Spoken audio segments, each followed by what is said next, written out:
So we are back with our PDF, which is the source of the book we want to transform. And before going inside the transformation, so you saw the ePub, how it looks to the user when you open it in an ePub reading software. Now, so this is the ePub file I showed you in the software. Now, I will show you what is inside this ePub. So what is exactly an ePub? What is it standardized in this file format? What is not the standard, and so on. So the first thing I can do is to duplicate it and to rename it as a zip file. So first thing you can see is ePub is only a zip file. So it's a container for a lot of files we will see soon, but it's only a zip container for those files. So you can unzip it with any usual software.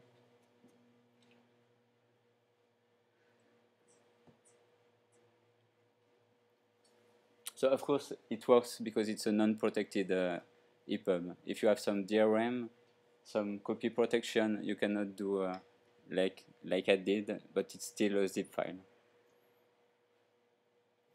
So now you can see it's really what is the structure set by the standard. So you should have a MIME type file. So if you open it,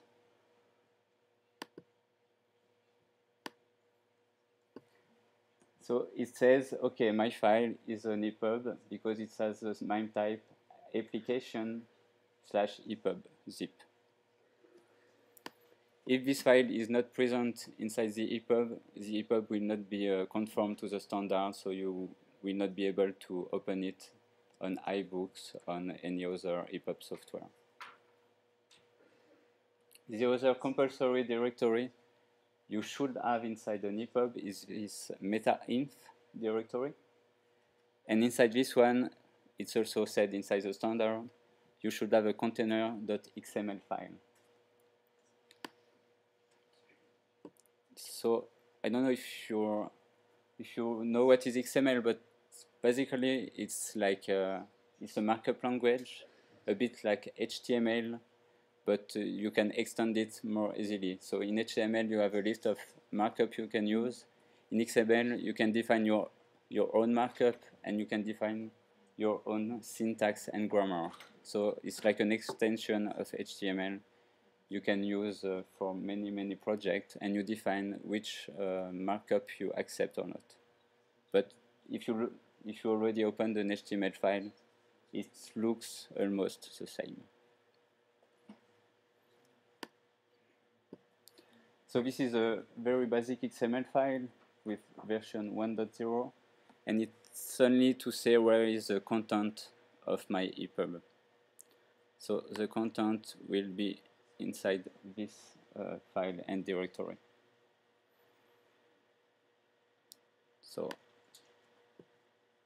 So we can follow the standard, and then we go to the directory OPS, and we look for the content.opf file.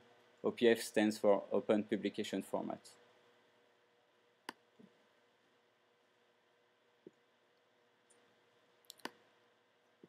This is again an XML file, so there is a lot of XML files inside the ePub format. And actually, now the ePub standard will say a lot of things are compulsory, some are optional. So I will go through these files and I will tell you what is optional, compulsory, and how this file works and how it represents the content of the ePub. So first, it starts with some metadata. So this is optional. Not every ePub needs to put some metadata, but usually there are metadata inside the ePub, like the author, the title, the category of the book, like if it's a fiction, literature, arts, and so on. Usually a description, publisher, the date of the book. And now we go to the core of the ePub, which is the manifest. So it's actually the list of files inside the ePub. So if a file is not listed here, it will not be read by the iBook software or the reader, the ePub reader. So every file inside the ePub has to be listed here.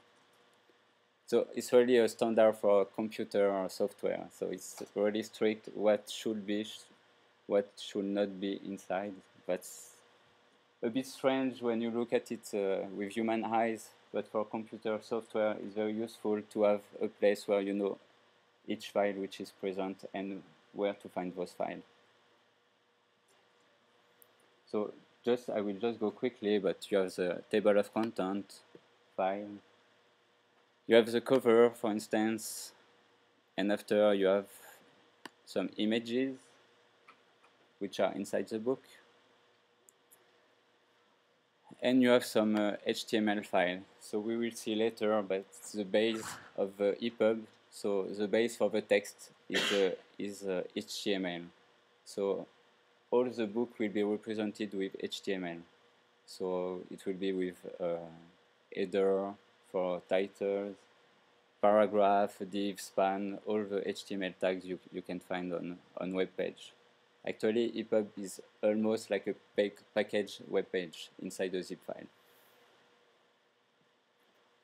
with every resources which are inside this same zip file. So as I said, the manifest is compulsory, so this is a compulsory part of the standard.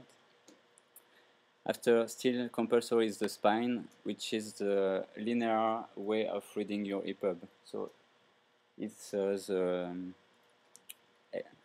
list of the file that should be open in this linear order. So it starts with a cover page, table of contents, and after each section, it's one section by chapters, for instance. And all the ID reference you see here, like this one, they are the ones which are described inside the manifest I just showed you before.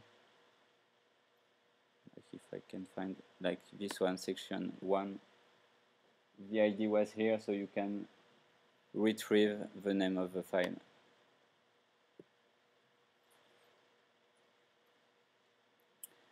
After, there is an optional guide part, which is just to tell, for instance, you have to start with a cover page and table of contents, which are the two starting points.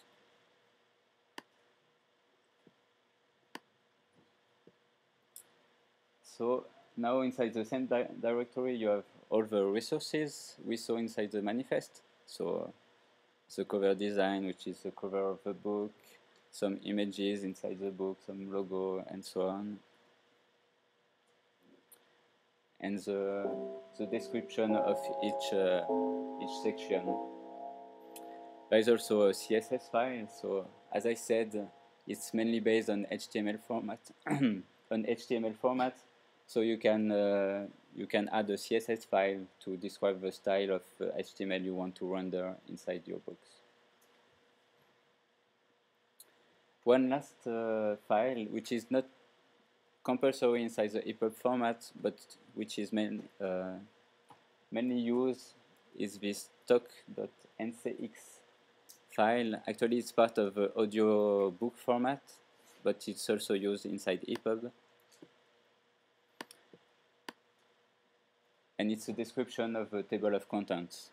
So the one you saw earlier on the left of the reading software with a list of chapters, it's based on this file. So it's only it's a tree. It's like a tree of table of contents with the name of the sections. So this is a simple one, which is only linear, but I just want to show you a more complex one to see that it's like a tree, like inside the table of contents inside the book. If I can see.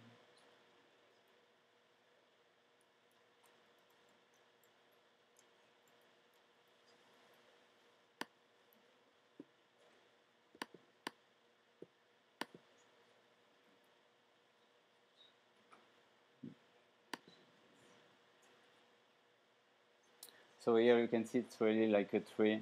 So you have one big section, which is this one. And after, inside this section, you have subsection, which are those one. So it's a complete description of the table of content, and it can be like a book. You have a lot of flexibility on how to organize your table of content.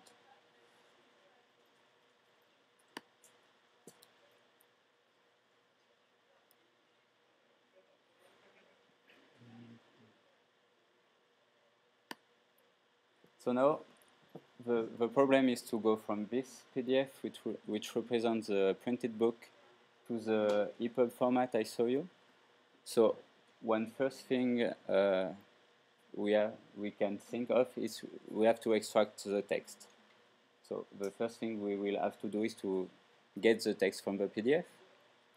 And after, since the ePub is a lot of reflow, so the text is reflowing according to the screen size, we lose a lot of layout, but we still want to keep some layouts, like titles will be bold or stuff like this. So we want not only to extract the text, but also part of the layout. And another difficulty is here, you can see you have, inside the PDF, you have a lot of page numbers, and you have, like in any books, you have headers and footers.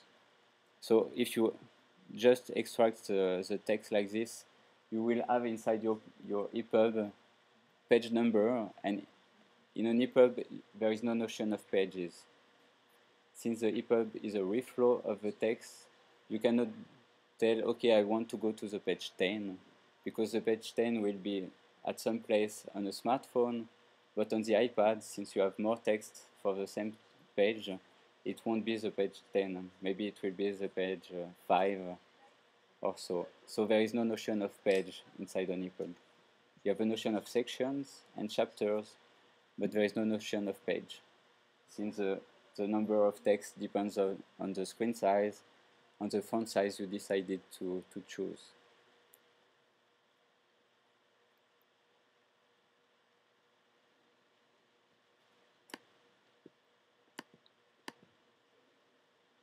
So to extract the text and part of the layout from the PDF, we use PDF lib, which is a lib. I just to show you the page, but it's a lib which is available on a lot of platforms, iOS, Mac, PC. So that's just a technical choice, but it's a lib which is available to parse PDF and to extract the content, text, and layout as XML file. So I will show you in a minute how it looks like.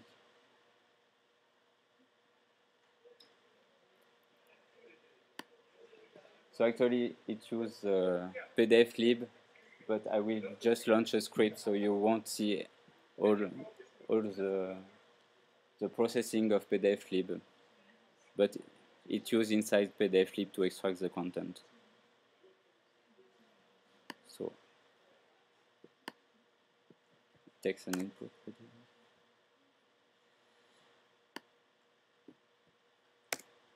So there is a bit of processing going. So it's passing the PDF. You can see it has extracted some images, which are images inside the PDF. And the main output is this allwords.xml file.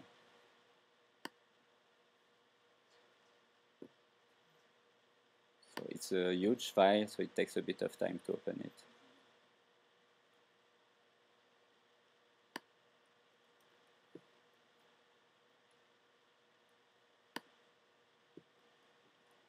So this is still an XML file, like the previous one I showed you. You have a lot of information on the PDF, the creation date, and so on. But what is interesting is that for each page, actually for each glyph, so each character, you have the font use, the size, and the position inside the PDF. So you will have the the vertical and horizontal position, and the width of the character. So for any word and any character, you have those information. So it's really a complete description of the PDF. With this file, you could recreate the PDF. You could position every character as a correct position with the correct font size and the correct font. So the same here, you have the word, you have the position of the word, so it's a box representing the word with the lower left X position, the lower left Y position, upper right and X and upper right Y. And after, for each character inside this word, you have the specific glyph. So now, using this XML representation of a PDF, we want to make an HTML file. So maybe you will see in your XML class later, but you can use XSLT to transform XML to HTML. Actually, it's a script, like a processing script, taking XML, and you will tell the script for each word how to output it in HTML. So I will show you quickly what it looks like. So this is a script to convert to HTML. It's the file I showed you before to HTML. After you have some parameters, you can set, for instance, all the font bigger than this size will be header 1. So it will appear like titles inside the ePub.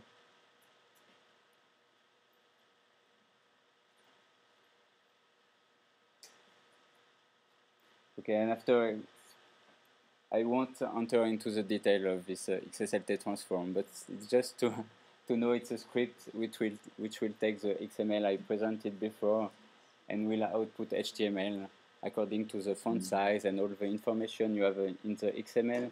It will output different HTML. So it will detect paragraph, it will detect header, bold, italic, and so on. So based on the previous XML file, we will be able to recreate an HTML file with it.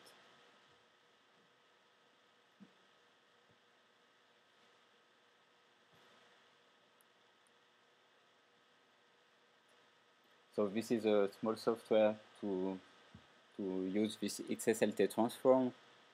So I just put my initial file here. I put the XSL script to tell him how to convert it. Now I have some parameters. So as you saw, there is a header on each page with the title of the book and the page number. So I want to remove this header from my HTML output. So it's a simple parameter inside the XSLT script is to tell him what is above this position, you don't output it inside the HTML. How to find this position is simple. If you go back to the first, this file, you just look for the header. So it's always the title is Digital Privacy Revisited. So you look at the position of those words. It's the same on each page. So you can see that the lower position is 490. So that's why I put this value as a parameter for this header remove 8. So any characters or any words above this position inside the PDF will be removed from the output. So just click to transform. It's a bit long because there is a lot of processing to do.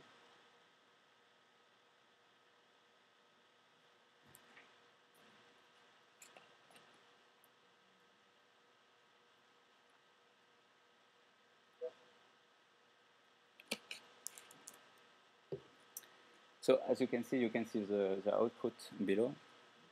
So you can see the render and the result. So you can see the raw result is an HTML file with a HTML tag, header, and so on. And if you look at the rendered result, you will have all the content of the file. And you can see we kept part of the layout. So we kept the titles, we kept the paragraphs, and and after sections and chapter title. So basically we have all the information now to create the ePub.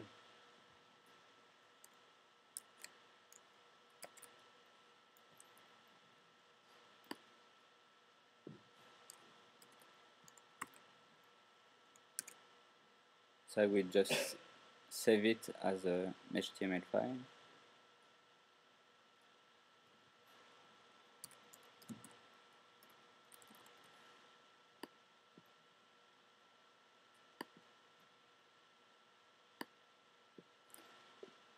So now we have all the content of the file, so all the HTML. It's only inside one huge HTML file with all the sections. Actually, for the next steps, we'll use a small software which can create ePub based on HTML file.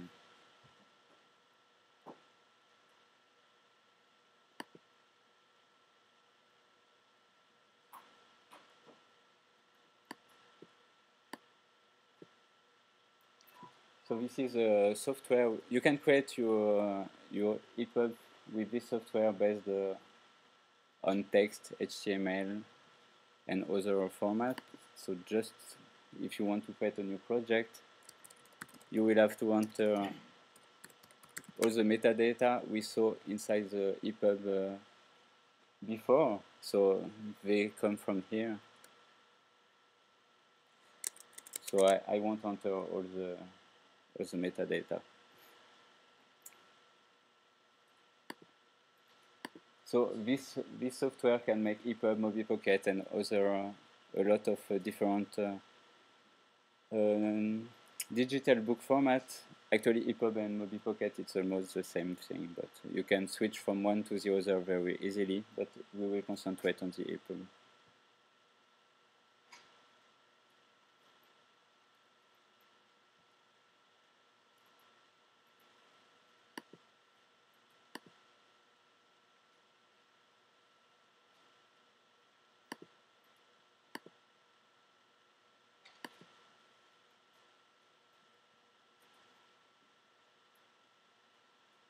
Mm-hmm. Okay.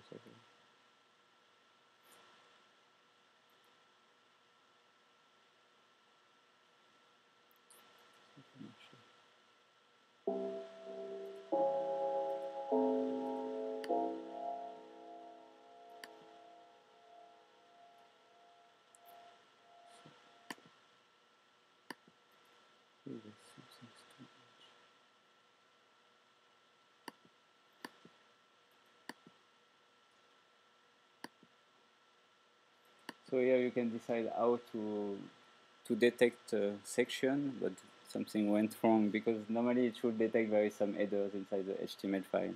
So just look at it. But anyway, we will continue like this. But this software is able to detect the section looking at the header inside the HTML, so to create automatically the table of content.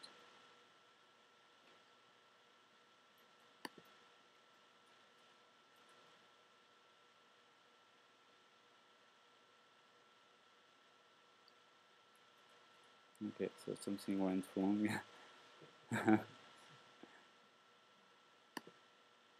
Okay, I know why. Actually, I didn't copy paste the HTML result, but because I showed you the rendered result, I showed you how the HTML page looks like, and I copy paste this result inside the HTML file. So I will just do it again. Because the file was not HTML, it was only the output. Okay, So this time I will copy the HTML part.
Okay, so this time it's a real HTML file. So you saw there was some headers, header 1, header 2, header 3, and paragraphs.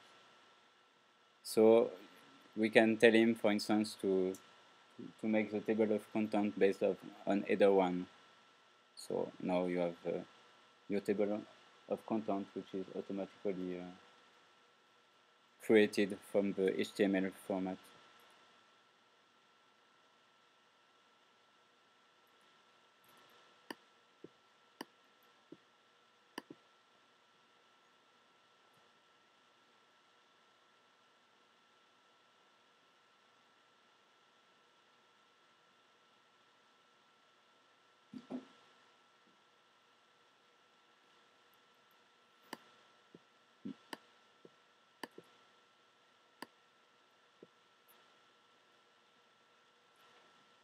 So now you have something that looks like an ePub. So it's not packaged, but you have all the basic files to create your ePub after. So you have one HTML file by section, which are the one we saw earlier inside the ePub, section 1.html and so on. You have a table of content which can be created automatically from here. But there are still some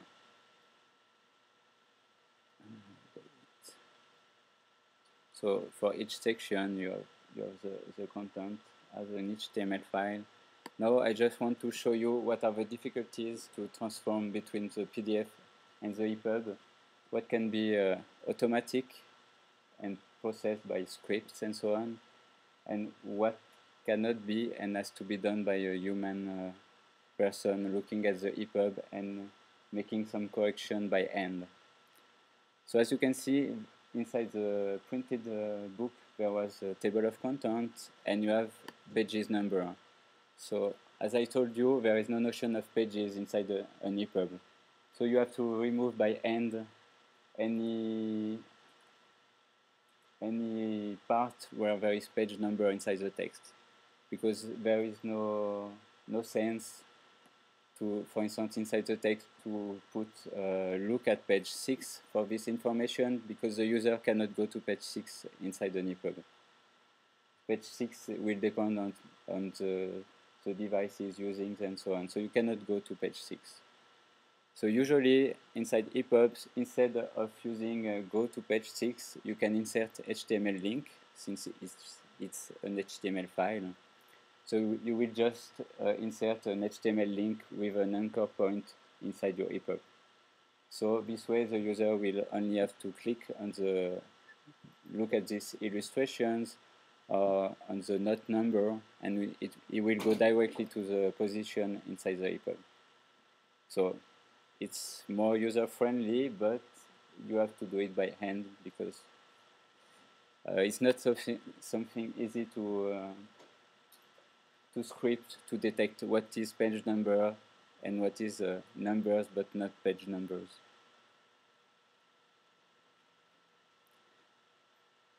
After you have also, I don't know if there's, okay. If I go to the PDF,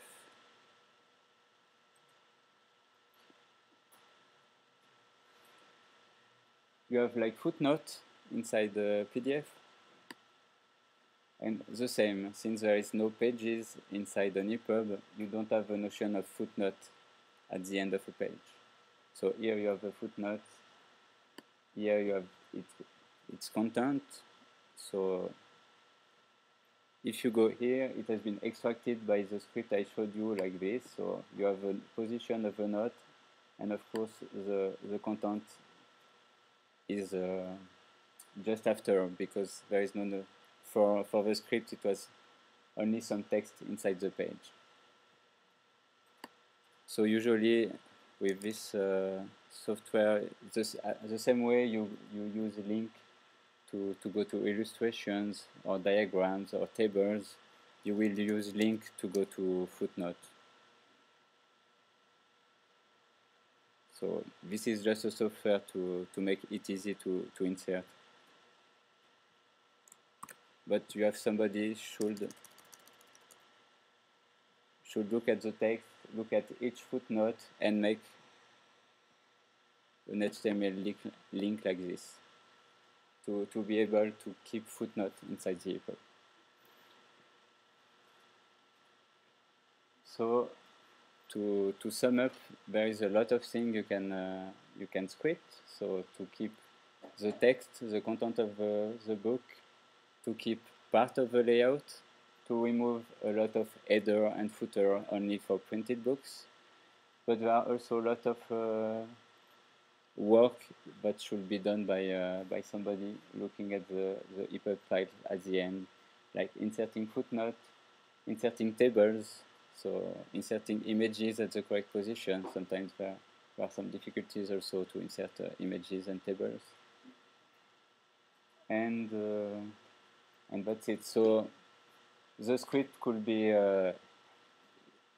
we could add some functionality to the script to detect automatically footnotes according to the font. So usually footnotes use a smaller font, but it's really dependent on the book. So you have to add a lot of parameters to the script to say, okay, inside this book, footnotes are font size 9s. And this way the script could already put the footnote inside the separate file. So to make the work of a person creating the ePub easier after, but still it will be necessary for somebody to insert the footnote by hand inside the ePub. I don't know if you have any question.